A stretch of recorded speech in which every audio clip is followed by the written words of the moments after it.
Hi, 3CL. I'm going to read chapter 12 and 13. Okay. Me and Winn Dixie, that is incorrect grammar.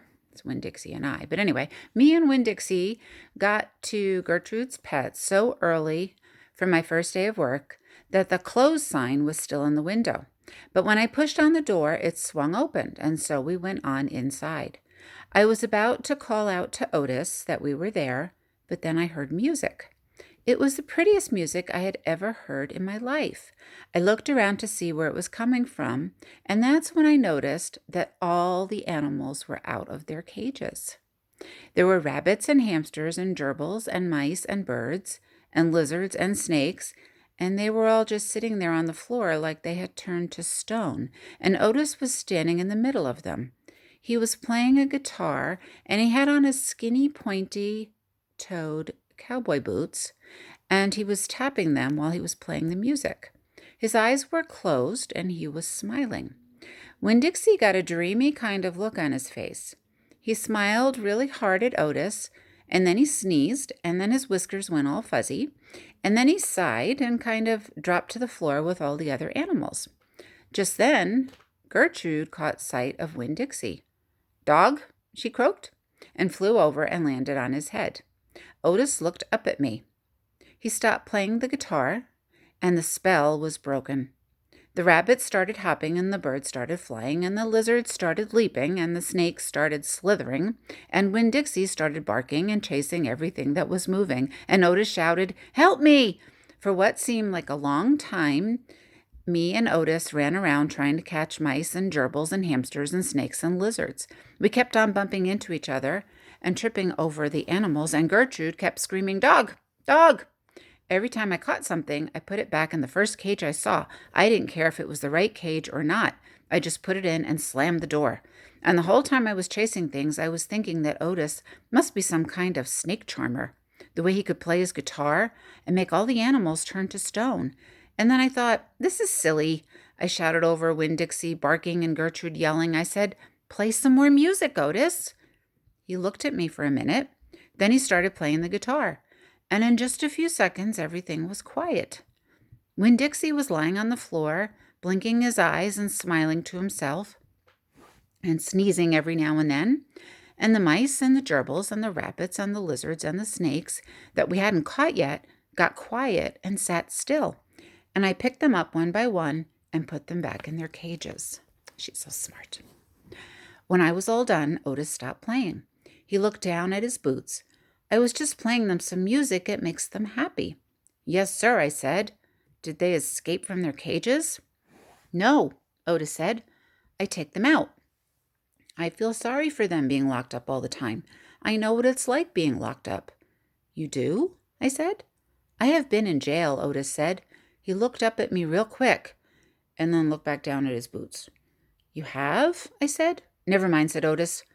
"Aren't you here to sweep the floor?" "Yes, sir," I told him.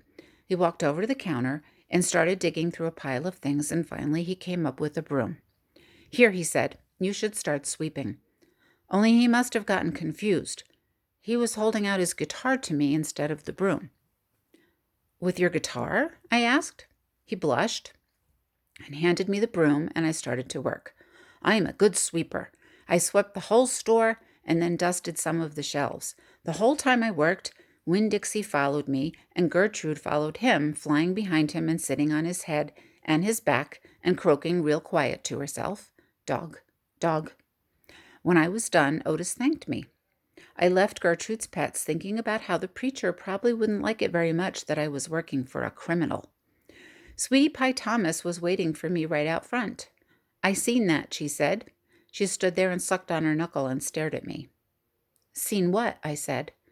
"I seen all them animals out of their cages and keeping real still." "Is that man magic?" she asked. "Kind of," I told her.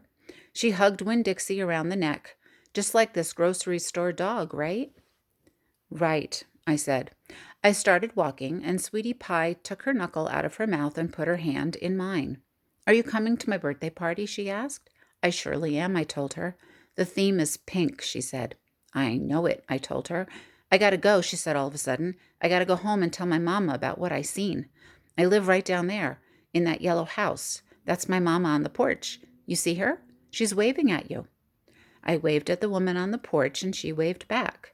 And I watched Sweetie Pie run off to tell her mama about Otis being a magic man. It made me think about my mama and how I wanted to tell her the story about Otis charming all the animals. I was collecting stories for her. I would also tell her about Miss Franny and the bear, and about meeting Gloria Dump, and believing for just a minute that she was a witch. I had a feeling that these were the kind of stories my mama would like, the kind that would make her laugh out loud, the way the preacher said she liked to laugh. Okay, chapter 13. Me and Winn Dixie got into a daily routine where we would leave the house of the trailer early in the morning and get down to Gertrude's Pets in time to hear Otis play his guitar music for the animals. Sometimes Sweetie Pie snuck in for the concert, too.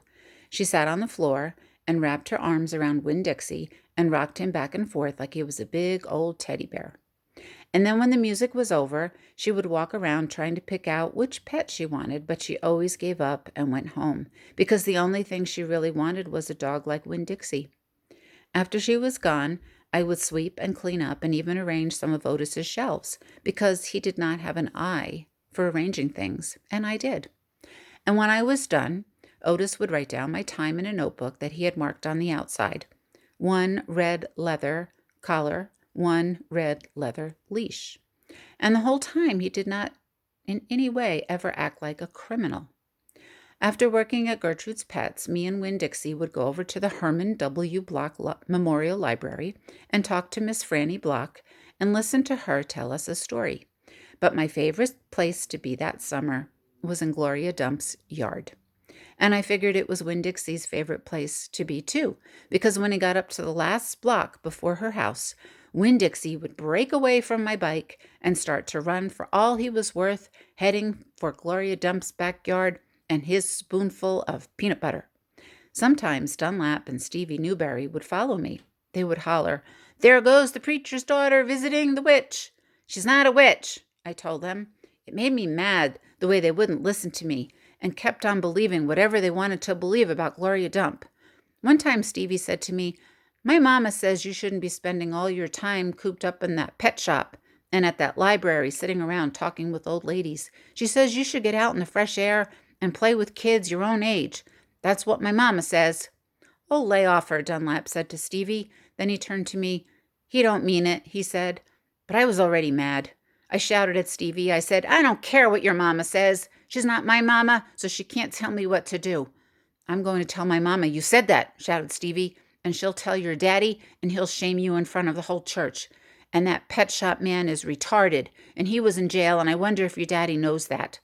"Otis is not retarded," I said, "and my daddy knows that he was in jail." That was a lie, but I didn't care. "And you can go ahead and tell on me if you want, you big bald-headed baby." I swear it about wore me out yelling at Dunlap and Stevie Dewberry every day, but the time I got to Gloria Dump's yard, I felt like a soldier who had been fighting a hard battle. Gloria would make me a peanut butter sandwich straight off, and then she would pour me a cup of coffee with half coffee and half milk that would refresh me. Oh, coffee. "Why don't you play with them boys?" Gloria asked me. "Because they're ignorant," I told her. "They still think you're a witch. It doesn't matter how many times I tell them you're not. I think you're just trying to make friends. I think they're just trying to make friends with you in a roundabout way," Gloria said. "I don't want to be their friend," I said. "It might be fun having 2 boys for friends." "I'd rather talk with you," I said. "They're stupid and mean, and they're boys." Gloria would shake her head and sigh, and then she would ask me what was going on in the world and did I have any stories to tell her, and I always did. I'm going to read another chapter. Chapter 14. Sometimes I told Gloria the story Miss Franny Block had just told me, or I imitated Otis tapping his pointy-toed boots and playing for all the animals, and that always made her laugh. And sometimes I made up a story, and Gloria Dump would listen to it all the way through from beginning to end. She told me she used to love to read stories, but she couldn't anymore because her eyes were so bad. "Can't you get some really strong glasses?" I asked her. "Child," she said, "they don't make glasses strong enough for these eyes." One day when the storytelling was done, I decided to tell Gloria that Otis was a criminal. I thought maybe I should tell an adult about it, and Gloria was the best adult I knew. Gloria, I said. Mm-hmm, she said back. You know Otis? I don't know him, but I know what you tell me about him. Well, he's a criminal. He's been in jail. Do you think I should be afraid of him? What for? I don't know. For doing bad things, I guess, for being in jail. Child, said Gloria, let me show you something. She got out of her chair real slow and took hold of my arm. Let's the two of us walk all the way to the back of this yard. Okay, I said. We walked, and Winn-Dixie followed right behind us. It was a huge yard, and I had never been all the way back in it. When we got to the big old tree, we stopped. Look at this tree, Gloria said. I looked up. There were bottles hanging from just about every branch. There were whiskey bottles and beer bottles and wine bottles, all tied on with string, and some of them were clanking against each other and making a spooky kind of noise. Me and Winn-Dixie stood and stared at the tree, and the hair on top of his head rose up a little bit, and he growled deep in his throat. Gloria Dump pointed her cane at the tree. What you think about this tree? I said, I don't know. Why are all those bottles on it? To keep the ghosts away, Gloria said. What ghosts? The ghosts of all the things I done wrong. I looked at all the bottles on the tree. You did that many things wrong? I asked her. Mm-hmm, said Gloria. More than that. But you're the nicest person I know, I told her. Doesn't mean I haven't done bad things, she said. There's whiskey bottles on there, I told her, and beer bottles. Child, said Gloria Dump. I know that. I'm the one who put 'em there. I'm the one that drank what was in 'em. My mama drank, I whispered. I know it, Gloria Dump said. The preacher says that sometimes she couldn't stop drinking. Mm-hmm, said Gloria again. That's the way it is for some folks. We get started and we can't get stopped. Are you one of those people? Yes, ma'am, I am. But these days I don't drink nothing stronger than coffee. Did the whiskey and beer and wine, did they make you do the bad things that are ghosts now? Some of them, said Gloria Dump. Some of them I would have done anyway, with alcohol or without, before I learned. Learned what? Learned what is the most important thing. What's that? I asked her. It's different for everyone, she said. You find out on your own, but in the meantime, you got to remember, you can't always judge people but by the things they done. You got to judge them by what they are doing now. You judge Otis by the pretty music he plays and how kind he is to them animals, because that's all you know about him right now. All right? Yes, ma'am, I said. And them Dewberry boys, you try not to judge them too harsh either, all right?